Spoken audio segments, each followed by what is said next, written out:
Hello and welcome. I'm Dr. Adam Dorsey, a psychologist in Silicon Valley and the host of Super Psyched, a podcast dedicated to supercharging your life. Each episode contains fun, high-quality interviews with experts looking at psychology from all angles.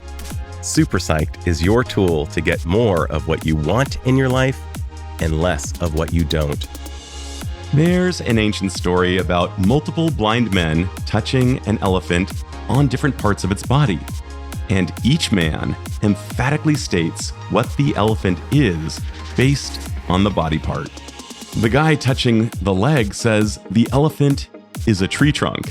The guy touching the ear says it's a huge pancake. The guy at the tail says it's a rope, and so on. Like the elephant parable demonstrates, finding reliable, truthful information can be, to put it mildly, a huge challenge. Oftentimes, we'll hear a story from one source and another source will contradict it. It can feel overwhelming to figure out what's what. A person who may be able to help us is Dr. Alex Edmans, professor of finance at London Business School and author of a book I loved called May Contain Lies: How Stories, Statistics, and Studies Explore Our Biases and What We Can Do About It. The book received praise from scientific journals, the media, and thought leaders like Dr. Kim Milkman, a well-known professor at Wharton who said it was required reading. Alex shares how we can think like scientists. He has strategies to help us find our way through the mire of contradicting data, find our way out of our own biases and cognitive distortions, and find our way into more accurate information. So listen in as Alex helps us figure out what we can do to see that elephant more accurately. Dr. Alex Edmans, who has asked me to call him Alex, welcome to Super Psyched. Thanks so much, Adam. It's great to be here. I'm really looking forward to our conversation. Ditto, and I'm so glad you wrote May Contain Lies. In this day and age, in what you've deemed, and many others have agreed, in this post-truth era, finding the truth is harder than ever, at least from my vantage point. And yet we know that there have been lies throughout history. It seems like it's just become more nefarious lately. Do you have an idea of what the smoking gun might be as to why things have gotten so completely out of hand?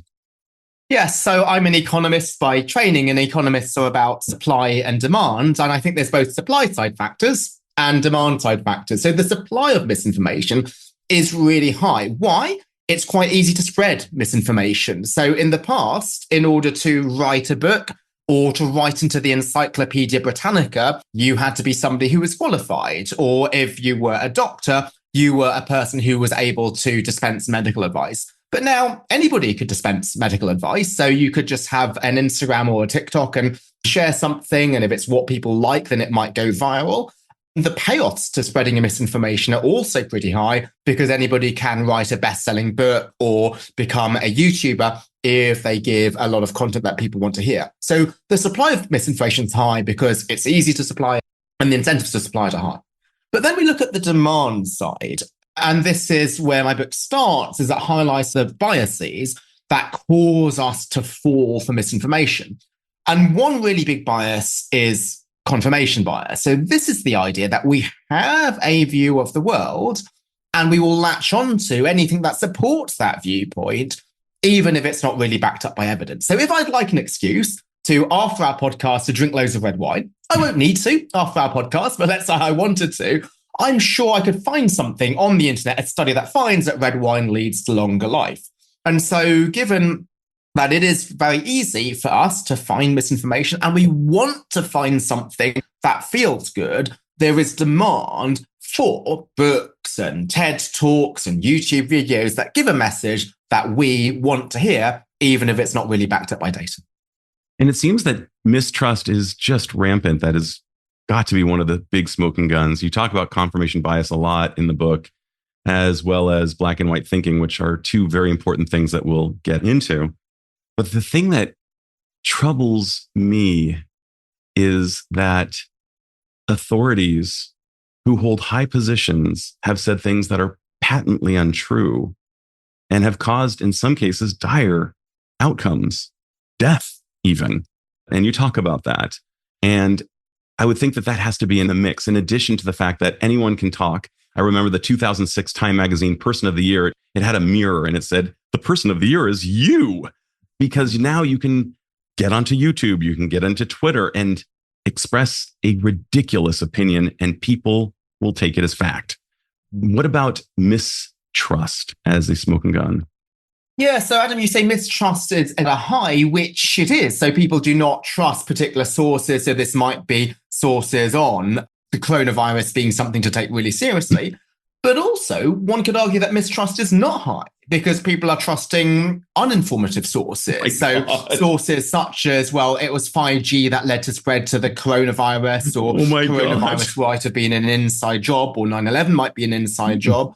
And so this leads to people trusting sources they want to be true. So you have a view of the world and you might think, okay, I don't believe in authorities. And so anything which supports this conspiracy theory, I'm going to latch onto this, even if it's not backed up by data. And then on the flip side, it may well be that you mistrust good scientific sources just because they are seen to be elitist. So it's whether we trust something is based not on its trustworthiness or its evidence basis, but whether it conforms to our view of the world. Such a great point. And you saw me get barreled over by your response, because that's right. We're trusting perhaps the wrong things.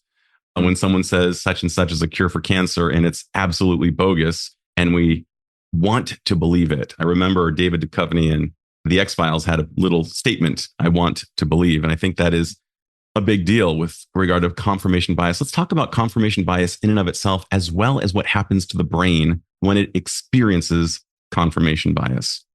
Yeah, so why do we have these biases? Because you might think from an evolutionary standpoint, won't people who have these biases do worse and they will just get naturally selected out?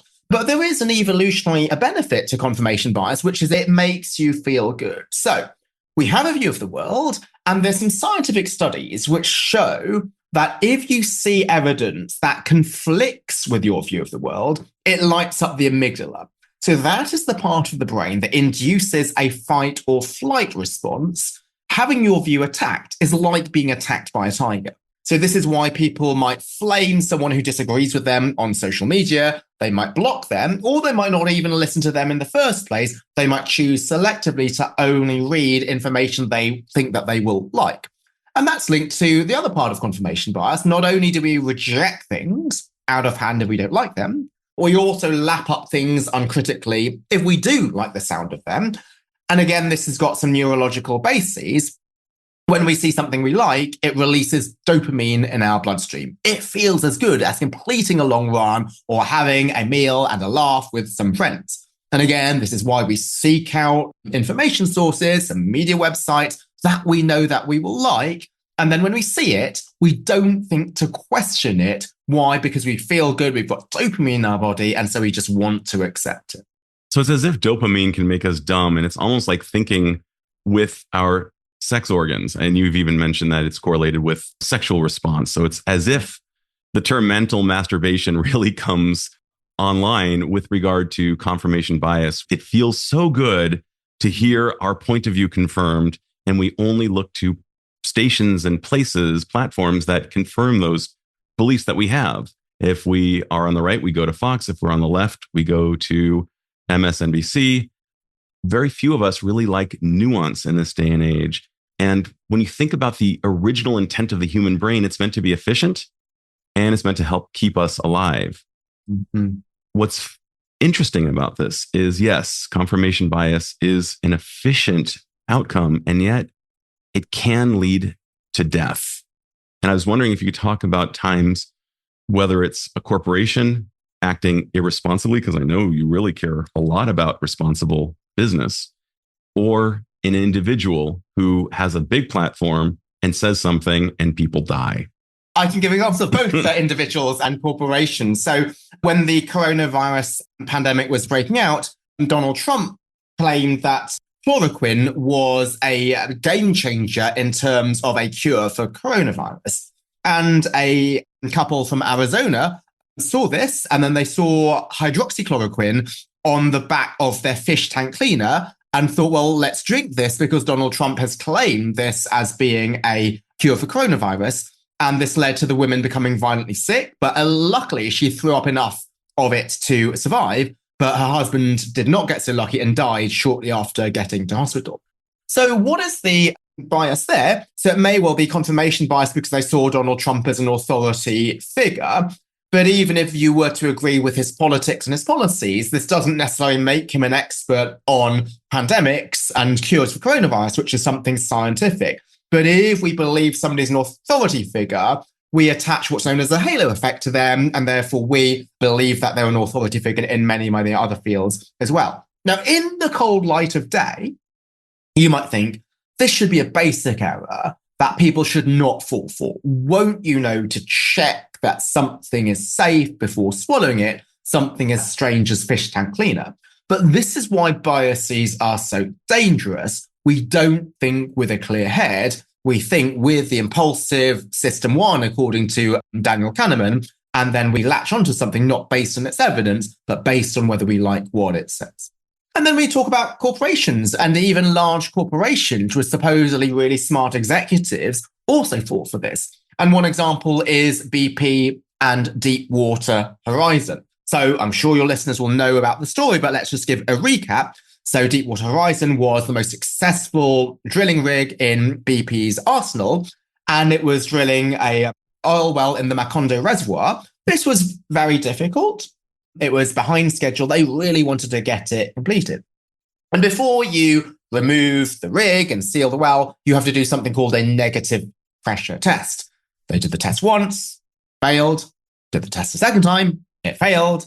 Did the test a third time, it failed again. So 3 strikes, you would think that something is wrong and they need to take some measures before removing the rig. But because of confirmation bias, they thought, no, this can't be right. So Deepwater Horizon is the best performing rig in our arsenal. It must be that the test is wrong. And so they invented reasons to dismiss the test. This is known as motivated reasoning. You come up with whatever far-fetched explanation you want to in order to dismiss evidence you don't like. And then they made up another test. That test was a pass. And so they removed the rig, which sealed the well's fate. And this led to people dying and a huge amount of oil spilling into the ocean, damaging national parks and species, a massive environmental disaster. Incredible. It's as if you're describing a modern day Titanic. What was interesting was that there was an inquiry afterwards, and the inquiry afterwards looked at the explanation that the supposedly smart engineers had given for the failed test. And what they claimed was there was a bladder effect, which led to the test failing. And then this investigation said, well, this was crazy. How could you ever think about making up something like a bladder effect? There was no scientific rationale behind this. But again, you don't think with a clear head. If there's pressure to complete the project, and you also believe that Deepwater Horizon must be a great performing rig, you invent whatever explanation that you can come up with in order to dismiss evidence that you don't like. Interestingly, I'm about to interview Amy Edmondson from Harvard Business School, who came up with the term, you're nodding, of psychological safety. And I'm thinking about may contain lies in conjunction with psychological safety. Why would people say that a failed test, or why would people say that I have the answer when I don't have the answer, be present if psychological safety was there? I'm guessing that within these irresponsible leaders and perhaps organizations, there is an absence of psychological safety. And I'm wondering if psychological safety improves outcomes and seeking the actual, as far as we can do it, scientific truth. It absolutely does. And this is what I tackle in the final part of the book. So after I highlight the biases and then the mistakes and the problems that arise from them, I look at the solutions. And one big solution is psychological safety. And what does psychological safety overcome is the problem of groupthink. So groupthink is where you don't want to rock the boat, where you want to approve the decision that you think everybody else is approving. Because if I was to say, hey, it's not safe to remove the rig, you're seen as not a team player, you're not believing in the mission, you're seen as a doom and gloom merchant. And I think it's really important for organizations to encourage people to have dissenting viewpoints. So there's a lot of focus on DEI right now. And DEI, people almost always only focus on the D, which is diversity, and it's only ever demographic diversity. But what is really important is cognitive diversity, so people who think differently, and also equity and inclusion. And equity and inclusion means that we need to encourage different viewpoints. So can somebody say, hey, actually, let's take a time out. Should we really take seriously the fact that these tests fail? And this happens time and again. So with Silicon Valley Bank, their very own models predicted that there would be a problem, serious problem, if interest rates rose. And then the bank leaders dismissed those models and they just made up different models with different assumptions. In the global financial crisis, Michael Lewis in The Big Short writes about a global head of proprietary credit at Morgan Stanley who lost $9 billion. And if you ever raised a concern about his positions, he would say, get the hell out of my office. So those are psychologically unsafe organizations. So what might be one which is psychologically safe? And I talk about the example of the Cuban Missile Crisis with John F. Kennedy. So this was where missiles were photographed being installed in Cuba. Now, Kennedy set up the executive committee of the National Security Council to deal with this. Now, this had no demographic diversity because it was in the 1960s. This was all white males, but there was cognitive diversity because there were the military leaders, clearly, because this was a military issue, but there were also many people with skepticism about the use of military power and an acknowledgement of the downsides. And there was a lot of psychological safety in terms of the ability to raise concerns about military action. And so a second option was proposed, which was a blockade. They ended up going with the blockade. And not just in my book, but also in Robert F. Kennedy's memoir, 13 Days, a memoir of the Cuban Missile Crisis, they talk about the processes put in place to ensure there was no groupthink, that people were able to speak freely and dissent, even though this was not the group's initial hunch. My goodness, I would love to have a pint with you because you really, really tickle my brain when I hear you talk. There's so many things I want to just unpack here just for the listener. The halo effect is when we look at someone who is either attractive or who we like, and we tend to believe them more than somebody who might be telling the truth, who we don't necessarily like or we don't like the looks of. That's one of the reasons why newscasters tend to be very attractive. I think of Temple Grandin when you're talking as well, who I interviewed, and she said that had there been someone like her with her form of autism with visual strengths, that the space shuttle Columbia would not have exploded and that it would have been recognized right at the get-go. And prevention is not very sexy, is part of the problem as well. Nobody gets massive honor for preventing a thing. They get an honor for landing the thing, which is kind of a conflict of interest. Last but not least, I think of Benjamin Franklin, who said, I'm paraphrasing poorly, we must all work together or we must all hang together. And when I think about the signers of the Constitution, it was a neurodiverse group of people. And when I think about various projects that have been amazing, or when I think about it like a table of rabbis discussing the Talmud, it's the best idea that wins. It's not the person who generates the idea who is the winner. It's the best idea. And I think that is a really good North Star. What are your thoughts on that? I agree with everything. And that's a bit of a shame because we want to have cognitive diversity. But actually on these points, I fully agree. And I think it's really important to create environments and create organizations where people are willing to speak freely. And also dissent and avoiding negative outcomes is rewarded because, as you're saying, at the moment, organizations only reward you for completing that mission, not for avoiding bad outcomes. So you have Google's Moonshot Factory will give awards and bonuses to people who raise concerns which lead to entire projects being nixed. Now, in most organizations, if you lead to a project being nixed, then the person who proposed that project will really resent you. But actually, here, they actually encourage it because you want to make sure that if a project has gone ahead with, that it has been really, really vetted. Otherwise, you don't want to be the person who ends up launching a project which leads to Google losing a lot of money. So the best cars are both accelerator pedals and brake pedals. And the stronger your brake, the harder you can push on the accelerator pedal, because then if there is a turn in the road, you can press hard on those brakes. Analogy translate to in the corporate context, I can propose the really innovative, bold ideas, knowing that if my organization has a culture which encourages dissent, then if it's a harebrained idea with gaping holes, then people will notice that. And so that encourages me to launch something which might be wacky, because I'm safe in the knowledge that it would only end up being implemented if my colleagues have all vetted it and know that it is something which is worth executing. That's beautiful. And it's as if one of the things you're proposing is that people think like scientists, kind of like Adam Grant doesn't think again. It's just so crucial that we think.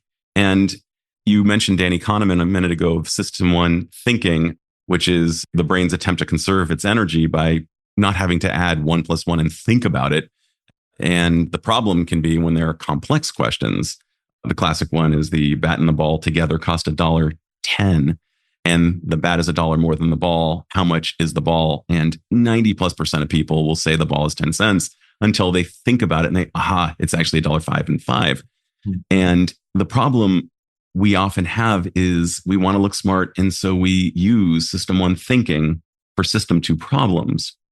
I also find myself thinking about something that you talked about quite a bit. And that is, oh my gosh, this one just, you talk about it in your TED Talk, you talk about it in the book, but not Mel Gibson from Australia, but Belle Gibson from Australia. Please introduce my listeners to Belle. Absolutely. So who's Belle rather than Mel Gibson? So Belle Gibson was a happy young Australian. So she lived in Perth. She loved snowboarding, but then she was diagnosed with brain cancer. And this was a really serious brain cancer. She had 4 months to live. She tried chemotherapy and radiotherapy, and none of this had any effect. So she tried clean eating, and clean eating cured her from cancer. And so she was blogging about it, tweeting about it, and shared this with her followers. And this inspired them also to give up conventional medicines such as chemotherapy for clean eating themselves. So that might seem an inspirational story. So a woman cures cancer through clean eating and also willpower and grit, something we really want to be true. But it was all a lie. So Belle Gibson never had cancer. And people believed her, and they followed her scientific medical advice of giving up chemotherapy for clean eating without ever checking it was true. Now, again, you might think, in the cold light of day, don't people know that you should check that something is true before following it? But again, people's biases were at play. So what might your bias be here? Well, often people think, well, something natural should be better than something man-made. So you like to think that the solution to cancer might be natural food rather than the drugs fabricated by some giant corporation.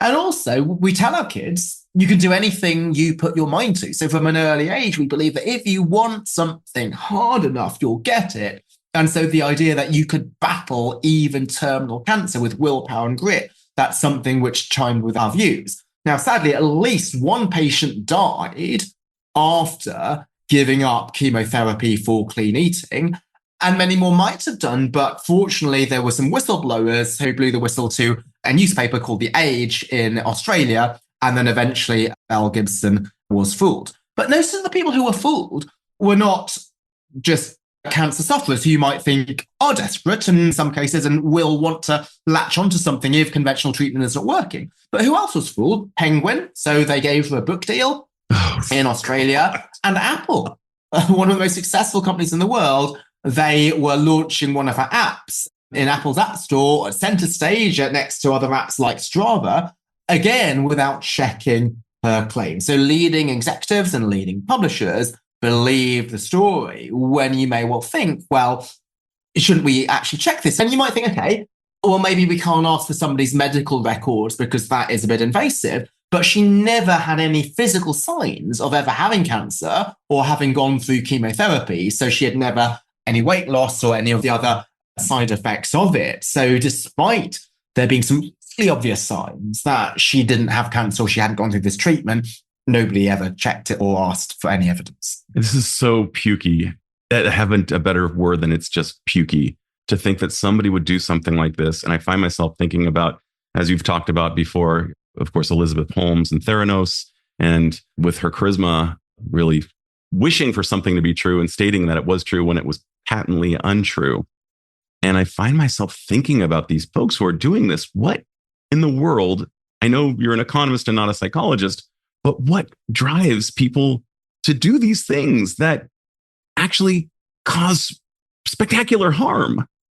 Well, there's a huge amount of incentives. There's financial incentives and there's fame incentives. So Belle Gibson became a household name. She became a celebrity. She got a book deal. She had an app, which was center stage on Apple's App Store. Elizabeth Holmes managed to get a company worth nearly $10 billion. So there's huge financial incentives. And you might think that people spread information on a smaller scale, but also get famous about this. So let's take the book Why We Sleep by Dr. Matthew Walker, PhD, as he emphasizes. So this is a book on the benefits of sleep, which is something we all want to be true. We all would like an excuse to spend an extra hour in bed. We want to believe that overeager beavers who get up early will get their comeuppance. And I believe in the importance of sleep. I try to sleep at least 7.5, hopefully 8 hours an evening.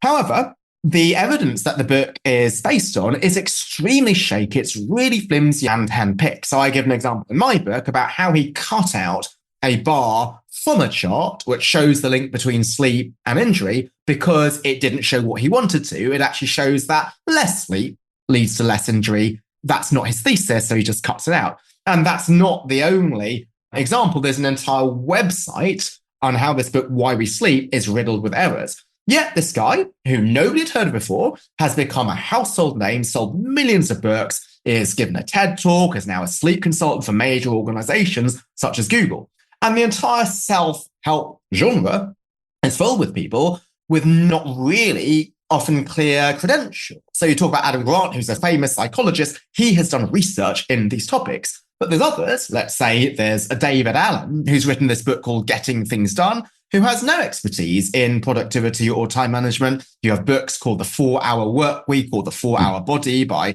Tim Ferriss. All of these books are not based on people with either research scientifically in the way that Adam Grant has done, or expertise in collating research, which what a top journalists might have done. And often top journalists do write really good books because of their expertise in collating and synthesizing information. But you don't need that expertise right now if you write something that people want to lap up.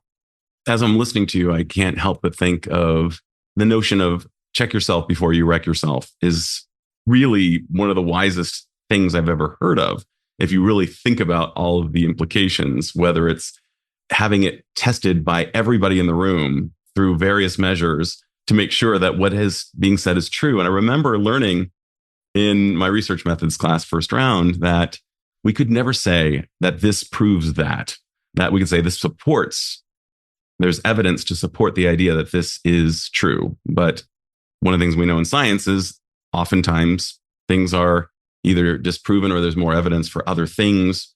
And you are a real fan of one of the great axioms, I believe, which is correlation is not causation. And you suggest that everybody knows that idea, yet I don't believe they do. I was wondering if you could talk about correlation is not causation, as well as evidence is not necessarily proof. I'll talk about both of them. So correlation is not causation. So what is that? So often when people want to convince you of something, they'll say, we've got tons and tons of data, and this data shows a clear linkage. So that linkage may well be waking up at 5 a.m. transforms your life. So they will say, well, here's a set of people who wake up at 5 a.m. and these people also have really, really good outcomes. Now, the interpretation might be, well, it's waking up at 5 a.m. that causes all of these beneficial outcomes. And we want to believe that because that's clear, actionable advice. If you could just wake up at 5 a.m., then you would be able to transform your life. But often there could be third factors, I call them common causes, that affect both. There might be certain things that allow you to wake up at 5 a.m., and those certain things also lead to life success. For example, if you have really demanding jobs, there's people who work maybe 3 jobs in order to feed their family. They might not be able to wake up at 5 a.m. because they're absolutely exhausted. It might be people with a more stable home environment who are able to go to bed early, who might have ways of relaxing. Maybe they're able to afford really good meals and massages and all of these things. And it's that which allows you to wake up at 5 a.m. And that affluence also allows your life to become better. Also, people don't just suddenly start thinking about waking up at 5 a.m.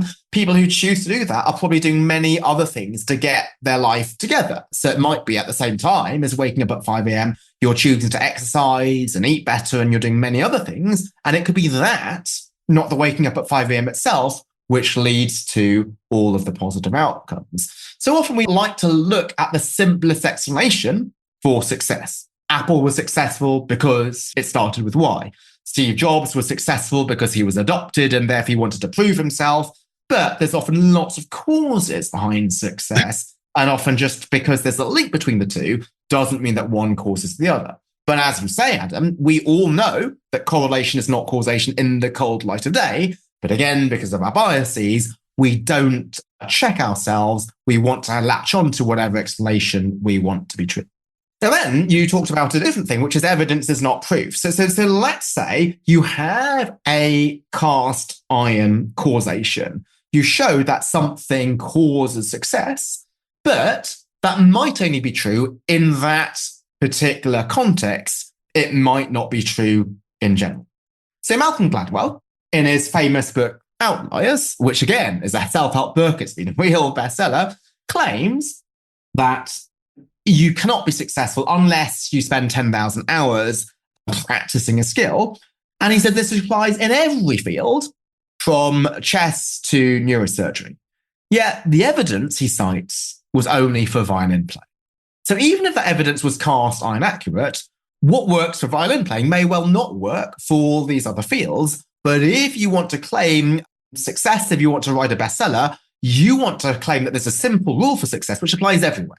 If Malcolm Gladwell had written a book saying outliers in violin playing, well, that's not of interest. Only violin players would want to read that book.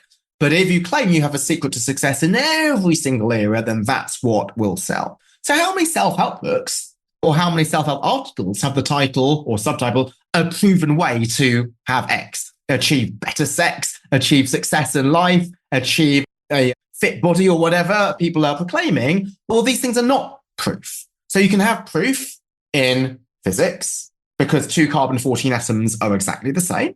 So what works in one will work for another, but people are not the same. So what works for a 20-year-old male might not work for a 50-year-old mother of 3 kids. So we don't want to have this universal rule, which we claim applies to everybody.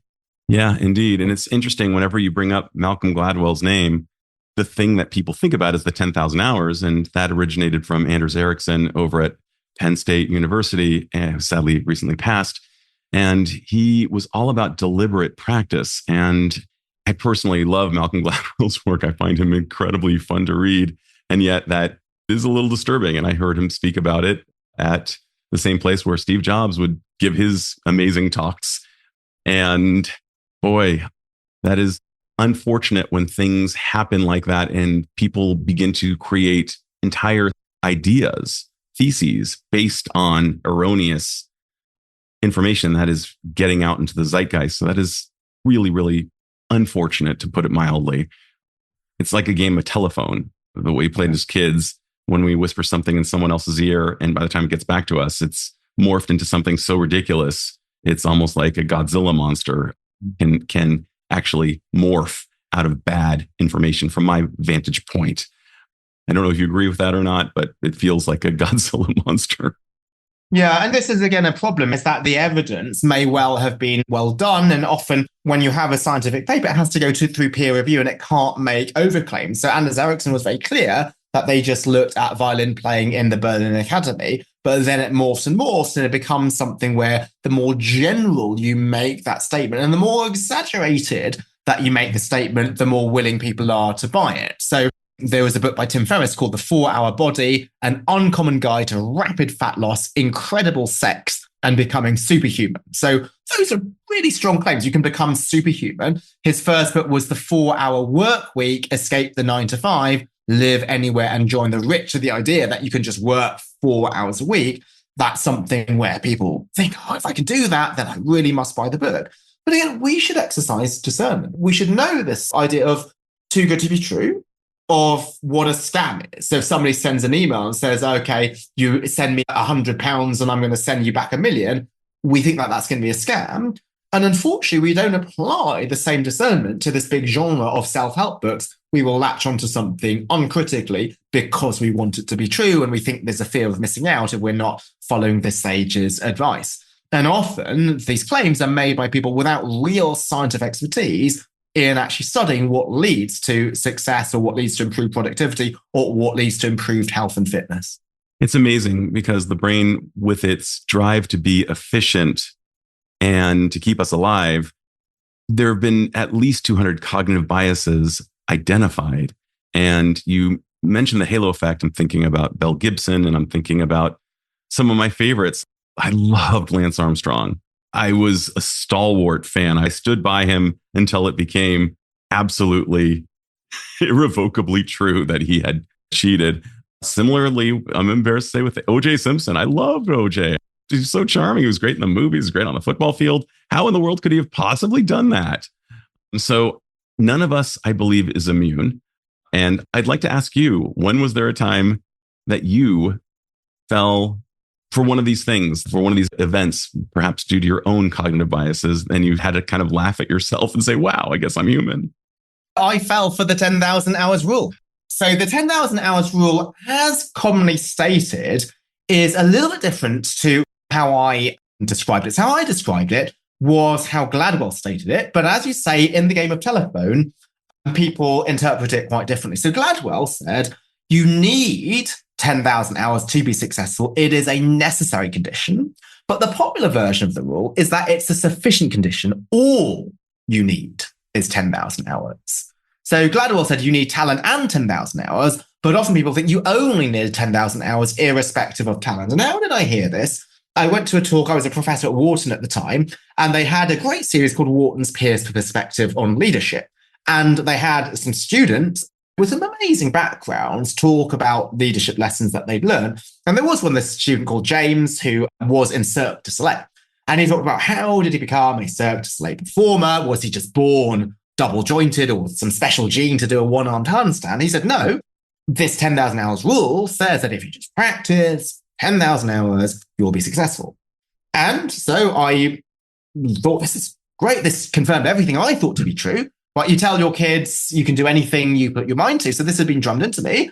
Well, I thought as a self-respecting academic, I can't just take this word for it. So I read outliers and I thought, no, this is indeed backed up by the book. And then I started teaching it to my students. So I teach a core finance class, but the final lecture, I always give sort of a last lecture thing talking about sort of general life lessons, what you can do beyond just learning finance equations in my class.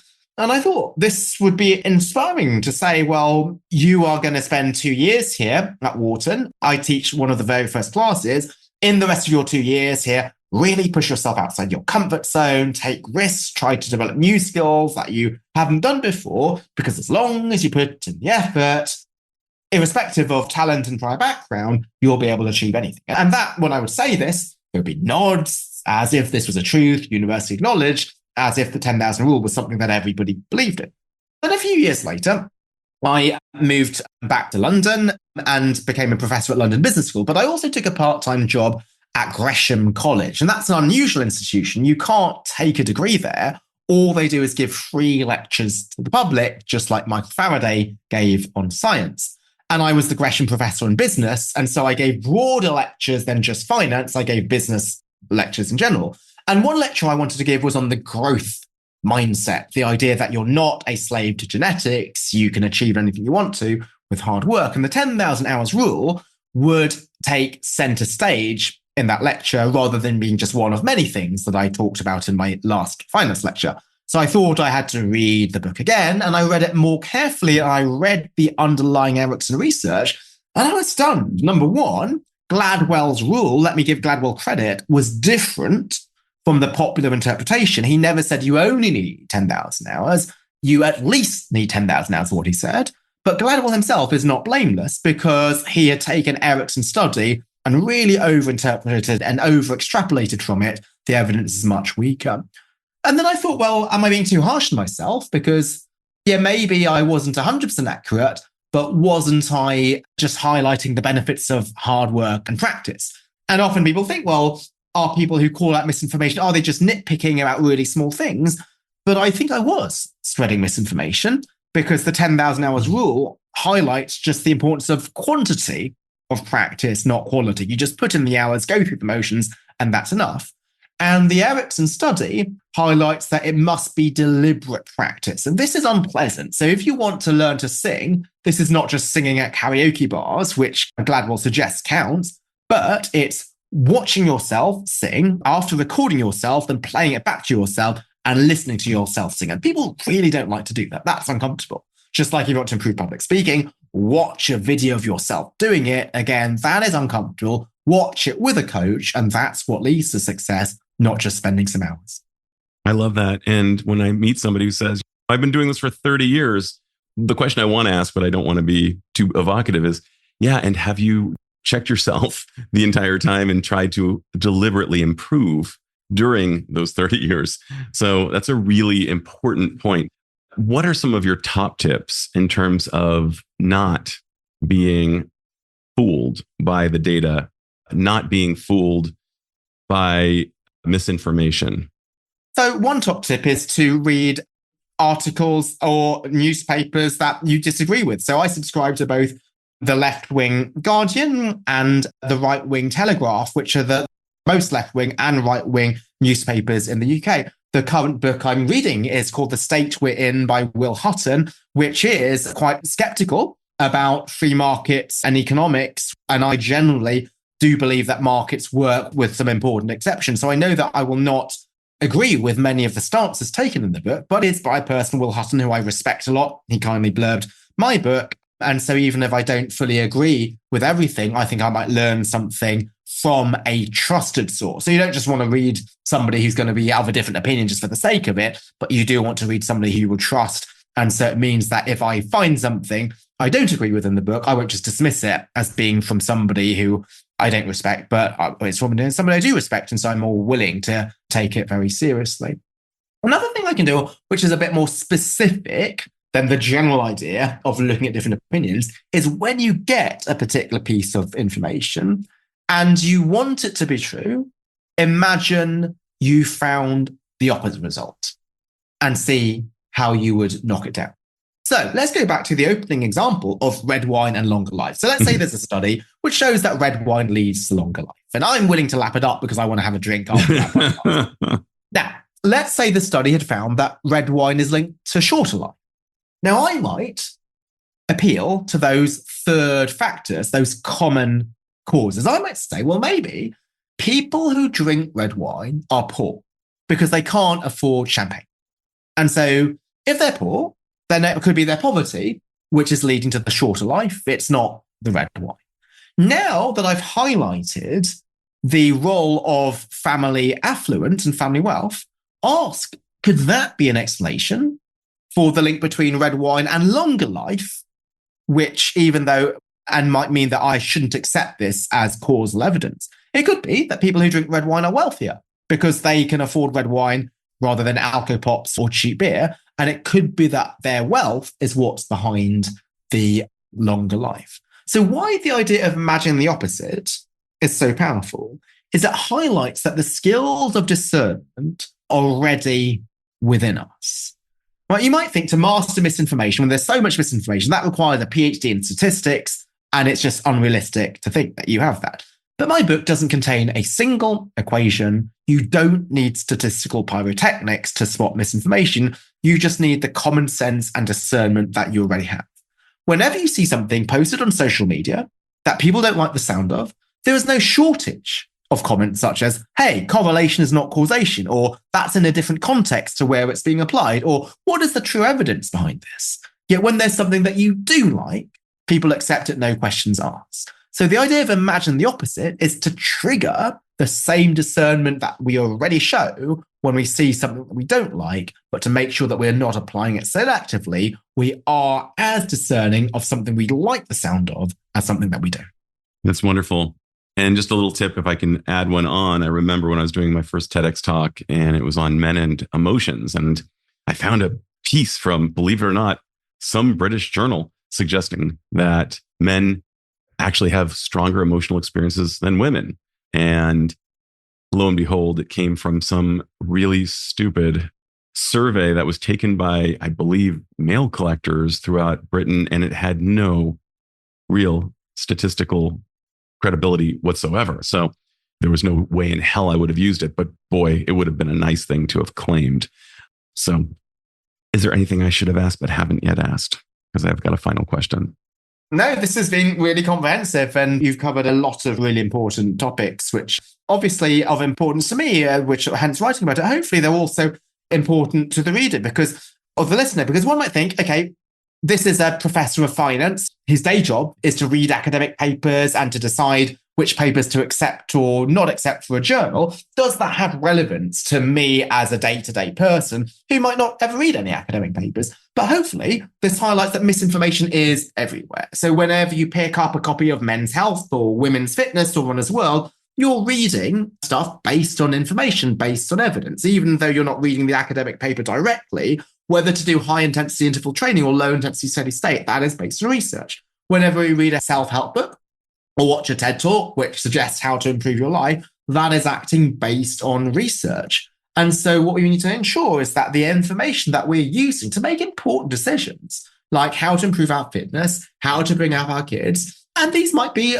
like other more intangible things, such as what makes you happy or how to avoid burnout. These are all things which are important for life, not just in terms of conventional measures of success, but just general happiness. And we need to make sure that this is based on evidence in order to lead better, happier, healthier, and more flourishing lives. Absolutely. So my final question is this, if I may. If you had the magical powers to confer upon all humanity one insight or skill that would dramatically improve the lives of the individual as well as perhaps society at large, what would that skill or insight be?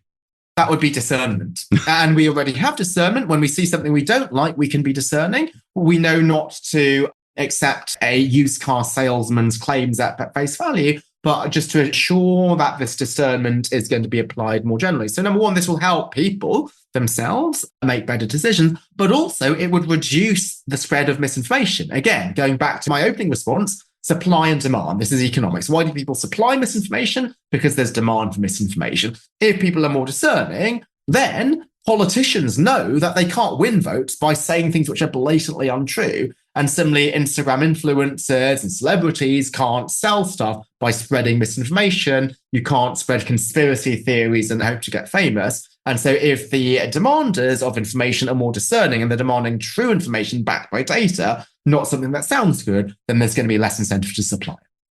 Gorgeous. Thank you so much, Alex. This has been a blast hanging out with you, and keep on fighting the good fight, my man. Well, thanks so much. And one way to help fight the good fight is to have platforms like this to share it. So I really appreciate this opportunity, Adam. Lovely. This is Dr. Adam Dorsey thanking you for listening to Super Psyched. If you know anyone who might like it or who might benefit from listening, share it. And if you like the episode, please hit subscribe